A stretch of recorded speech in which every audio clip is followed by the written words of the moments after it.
What does Batman love in his drinks? Justice.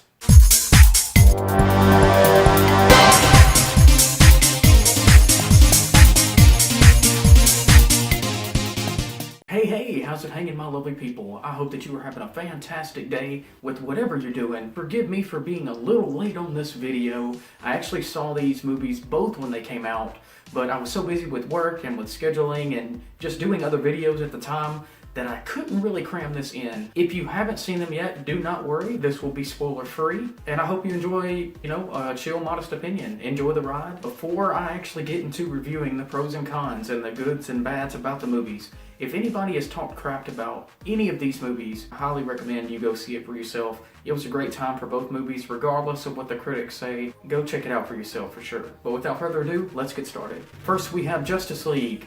Everyone was either highly anticipating or highly regretting this movie coming out. I personally was on the happy side of the fence because I kind of didn't mind the DCEU, so far at least.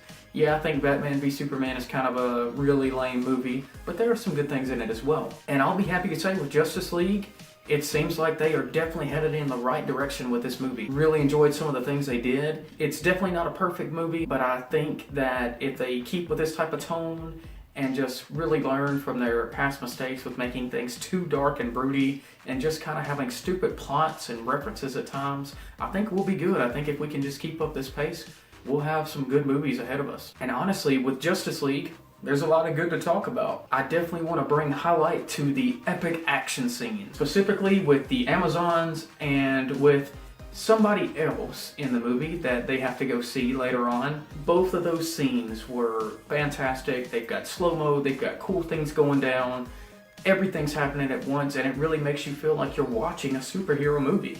But I don't know, I'm just a sucker for action in my movies, and this movie definitely delivered for that. I would highly recommend just going to see Justice League for the action alone. I also really felt like the coming together of everybody to actually form the Justice League really made a lot of sense in this movie. The whole reason why Steppenwolf is doing his thing and the whole big bad coming and all that, and why everybody has to get together really makes sense on a lot of levels. Not just with the Justice League, but with mankind and with different creatures and all types of people and races alike. And I really enjoyed how they kind of just added a little bit of lore and explanation when half the time there's not really any. And I know there's been rumors about certain cuts and about possibly a good 30 minutes of this movie being cut, which I will be buying the Ultimate Edition when it comes out, you better believe. But personally for me, I felt like the movie still flowed very well, and it was a good time. And I really think adding a lot more of the lighthearted, kind of goofier, not super emotional, brooding emo scenes in this movie really helped out with that pacing. There were genuine moments when I laughed when I didn't expect to, and I just think adding a little more lighter tone and adding kind of some fun to the mix really helped Justice League as a movie being a lot more watchable and a lot more enjoyable, and I just really hope that they can keep that up. The bad, though, is definitely bad in this movie as well.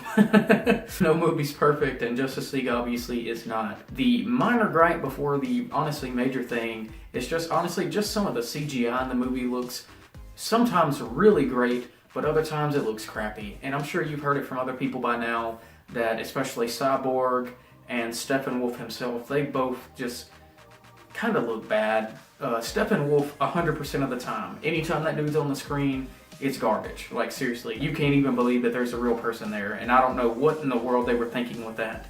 And with Cyborg, honestly, for probably the first half of the movie, it looks amazing.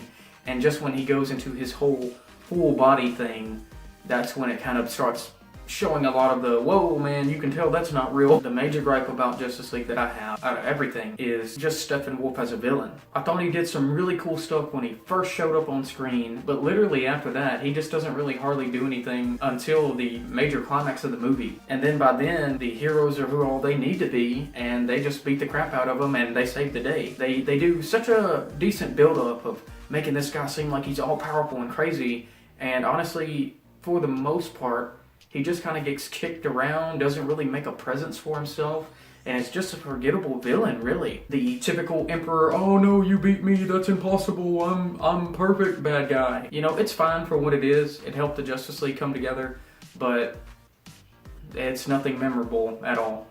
But at the end of the day, I do highly recommend seeing Justice League. It was a good time. It was a fun time. Very much so a popcorn movie, just like Thor Ragnarok was. And I'm going to give it a 7.5 out of 10. And secondly, as I was talking about before, I also viewed Coco as well. And Coco I also very much enjoyed. But I mean, hey, it's a Pixar movie. What do you expect? Most of them are Oscar 10 out of 10 material, so of course I was probably going to enjoy Coco. And I will say, focusing on the Mexican culture and heritage throughout this movie, I really did enjoy. It was something very different for me. It was just cool getting to learn more about that culture, seeing some of the beliefs and treasures that they hold dear in life. And I really enjoyed that they focused a lot on family. And not just on the good things about family, and not just that you should love your family, but often sometimes the good and the bad of how family can be annoying, about how people want to break out from their families and want to do different things. And it really explored a lot of different routes with family in Coco, and I really appreciated the movie for that. Even though I didn't personally understand all things, like I didn't really get like why they had spirit animals in the land of the dead or anything like that. And some of the songs I just didn't really know and didn't really understand why they were important, but that's on me for not understanding the culture. That's why you go watch the movie and educate yourself, amen? But really, there's not too many flaws about Coco that I can really point out per se, but I would say the main thing with Coco is that's really the thing about it, is that Coco is a good movie, yes, and I definitely enjoyed my time with it, but that's about all I can say. There's nothing mind-blowing, there's nothing crazy. Like, this did not set a new standard for Pixar movies. I definitely think like Inside Out and Toy Story, Monsters Inc., WALL-E, I definitely think there are for sure better Pixar movies out there. While I can say Coco was a fun and good time and that you should definitely see it, it's not necessarily reinventing the wheel either. And I think at the end of the day, if I just had a gripe about Coco, it would just be that I wish it just had a few more mind-blowing moments to me to make it more memorable. Because yes, I'll enjoy it and yes, I'll watch it. But that's really all, to me, at the end of the day, it'll be just a good movie. Not a fantastic, not a mind-blowing movie, and not a piece of cinema history, but just another Pixar movie. And I don't want to say that. I want to be able to absolutely love my animation and absolutely love the stories and characters and world that these people have built. And I did enjoy them. You know, there was nothing wrong, but I didn't love them, if you pick up what I'm putting down. But I will say that obviously a ton of time and effort went into Coco, and especially just from the animation alone, there are some very beautiful scenes in this movie, and I highly recommend going to see it, absolutely. Major love to Pixar, always, and I can't wait to see what they do next. That Incredibles 2 trailer, you know what I mean? And overall, I think I'm gonna give Coco a solid 8 out of 10. And guys, I hope you enjoyed my extended thoughts and short little reviews on both of these movies. They're both definitely great, good time, and I highly recommend you see them if you haven't already. And if you have, what did you think about the movies? Comment down below in the comments. Let me know your thoughts and opinions, and just keep on watching movies, man. The Greatest Showman comes out very soon, and also the new Star Wars. Tons of cool things happening, and I cannot wait to view and see them. But until then, guys, major love to you all, and we'll see you next time.